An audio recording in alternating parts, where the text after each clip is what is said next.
bộ chàng hấp bọc mô mô ra là ớt sạch tọ bộ chàng gồ xa tọ sang khá đào thầm mà nông quý cha yêu ta thà thầm mà nông quý cha yêu thầm mày quý cha yêu của bọn nhà là ớt có sạch tọ tôi tìm mốt bọn nhà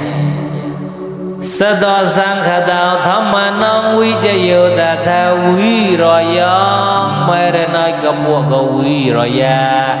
mày nói có bộ có một quý rồi ya phải bộ nữa bộ có một tí sa đo bọn nhà quý rồi ya cái gì đó là người ta cho tọ u ta chọc vào nó hayอย่างไรงัวchọcจะไม่เป็นดีชอบจะไม่เป็นคนชอบนะจะไม่ดีจะไม่เป็นคนชอบกูแต่ชอบเฮียงละชอบต่อแต่ก่อยพยาวกองซอกากองซอเฮียงละ